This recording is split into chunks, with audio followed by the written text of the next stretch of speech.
Welcome back to day 10 of Project Me. It's been 10 days. I think congratulations are in order.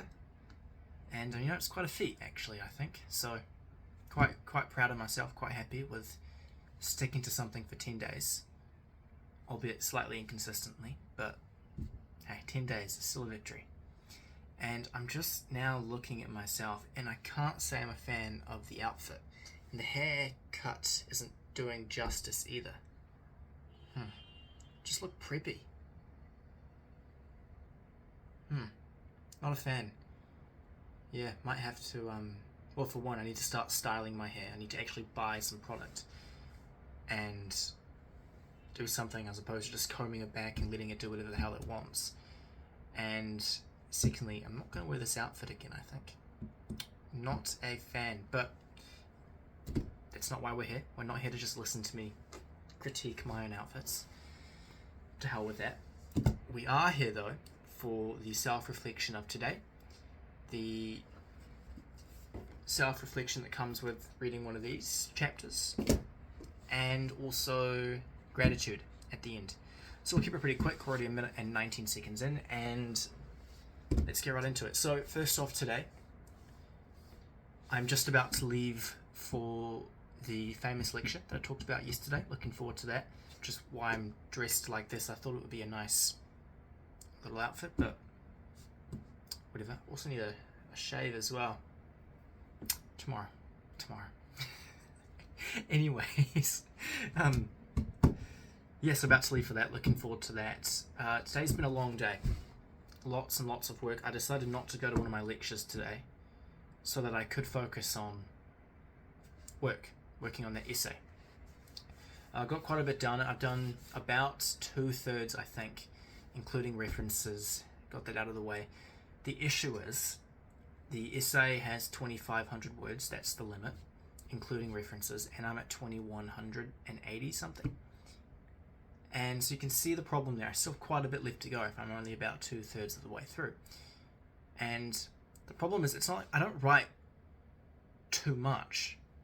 Well, I suppose in this case I have, but the problem for me is that I don't feel like I have the space to do the topic in proper justice. There's always more I want to say, and when I cut back, I feel like I'm leaving very important things out, which is quite unfortunate. I mean, let me be honest with you. I don't say this lightly, I am an academic weapon. I get very high marks. I'm just often disappointed by what I turn in because if I had more room to work with, I feel like I could produce a proper report. Like last year, for example, I turned in a report on democratic backsliding across the world with 2 case studies, Turkey and Hungary, and fantastic marks on it, but there was so much more I wanted to say, and if I had been given the room to work with, I don't think the quality would have gone down. I'm not being arrogant or foolish when I say this, but I am quite a good writer, especially when I have time to review what I've written. I don't write, verbosely, for example. I do write very concisely. So I know the word limit is intended, 1, to make sure that students aren't waffling, and 2, so that professors have the time to go through their students' work. But unfortunately, I'm in that sort of in-between space where I can't dictate what I write because it's always based off what the institution wants. And so a bit of a disparity there, which is unfortunate, but I'm getting off topic. Lots of work done today, but still a bit of a problem left to go. I'm very mentally drained from all that work. So this, ironically, going to a lecture is supposed to be a little bit of a break from the academia. But hey, this time I won't have to take notes for this lecture because it's an obligatory one. Doesn't matter. But I want to go back to 2 things today. First of all, I woke up in the morning at 6. I heard my alarm. I sat there and I turned it off and I kept sleeping in. I didn't even sleep. I just laid there hoping I would fall back asleep. Part of the reason I think was because I was tired and didn't get enough sleep. It's not to say I didn't go to sleep at a good time, but it's quite loud sometimes in the flat. The walls aren't exactly thin. I can hear my flatmates underneath me. So that's loud and hard to fall asleep in. But it doesn't matter. Tomorrow's going to be a new day, a new victory, so to speak. We are going to get up at 6. We're going to go outside and we're going to jump rope. That's right. We will jump rope tomorrow for 25 minutes straight. I've never jump roped for cardio before in my life. It's always, been at like primary or elementary school. Just did it a few times here and there just to show the girls what was up, But tomorrow it's serious. We're getting into it. That's right. No excuses tomorrow. Not that I'm making excuses today, but doing that tomorrow morning. Get some cardio in. And what else today? Oh yes, perpetually hungry. I mean, definitely is part of the fact. Part of the fact is definitely because I am going through 95% of the day without actually eating anything substantial. That's partly why I'm so hungry. And today was pretty good, but then I did eat a whole Kit Kat bar, so less good, I suppose. In a way, it was a reward for getting through the whole day. I was feeling so burnt out. I needed some energy, and I needed something. So I chose a Kit Kat bar, which is not the healthiest option. I really should invest in proper nutritional food, like apples, perhaps. I don't know. I'll even just eat a tomato. I'm not picky. As long as it doesn't taste horrible. That's what matters. Anyways, let's get into the Daily Stoic. Today is April 30th. I got it right today. Fantastic. Okay. Oh, skipped it. Alright. What is in keeping with your character? This will be a good one. This is by Epictetus. Just as what is considered rational or irrational differs for each person, in the same way what is good or evil and useful or useless differs for each person.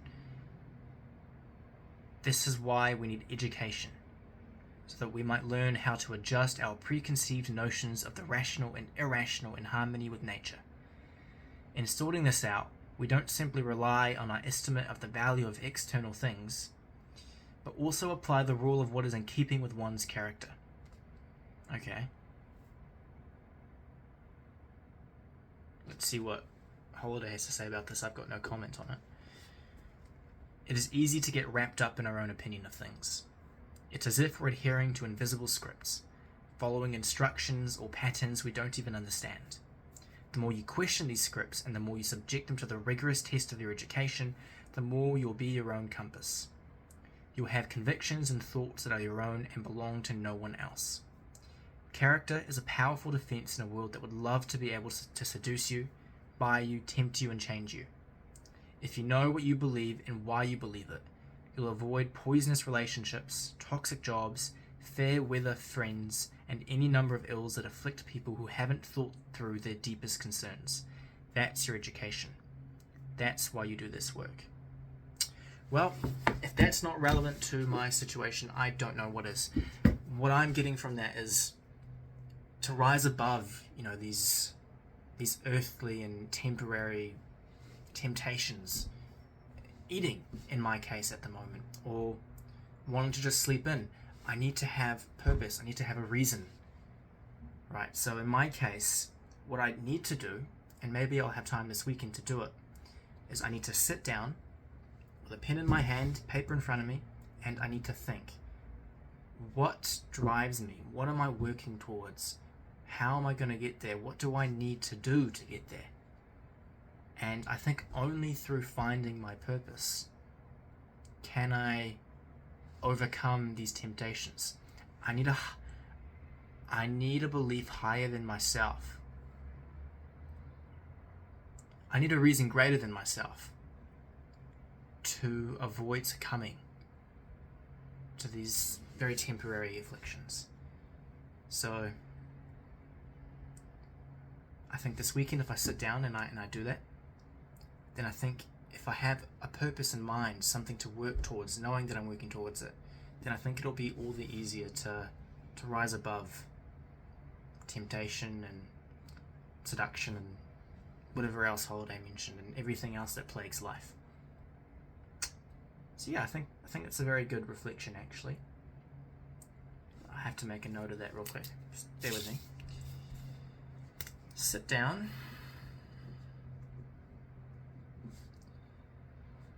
Comma, stay seated. And find your purpose.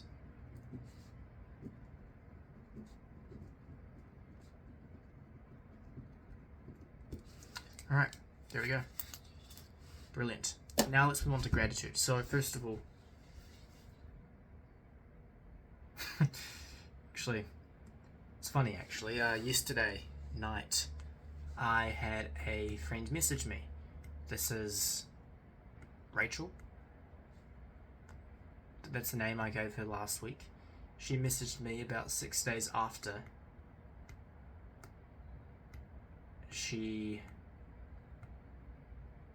a bit of background just in case you don't remember. I went to go study at the university and a cafe. I told Rachel that I would be there and she was able to come along. She expressed interest, didn't commit, and she didn't come the next day, which is fine. She didn't commit, so all good. Yesterday she sends me a text 6 days later saying, hey, so sorry I didn't show up, or something along those lines. That's the gist of it. And I said, that was 6 days ago, mate, it's all good. But anyways, I am grateful to her for, despite being late, for saying, hey, sorry about that. Grateful that she's still thinking of that, albeit late. I'm still grateful that she has that bearing on her mind. Not weighing it down, I hope, but bearing down. So that's grateful thing number one. Thank you, Rachel. Number two. Oh, yes, I have another friend who, in one of our group chats today, she posted a link saying, hey, I've got this. Actually, it was yesterday. I didn't see it till today, though. Hey, there's this play going on. Would anyone like to come?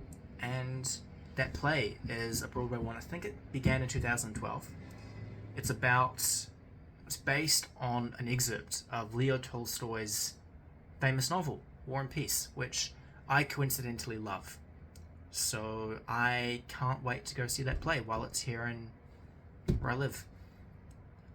So looking forward to that. Very grateful that she put it out there and invited me and the wider group to come. I'm looking forward to that, really. And thirdly, I am grateful for... It's hard to be grateful sometimes when you haven't left your room all day because you haven't seen the world. It's funny. It's curious how that works. I need to go outside more, but priorities, I suppose.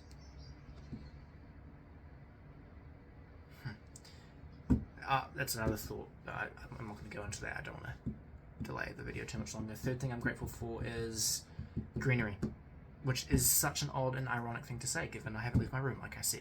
But I just love looking outside the window and just seeing some trees. It's always really nice. Thank you, Mother Earth. Yeah, beautiful. Anyways, that is it for today. I should have time tomorrow for a video. It might be quite late, but hopefully we'll get to it. In any case, have a good day. Cheers.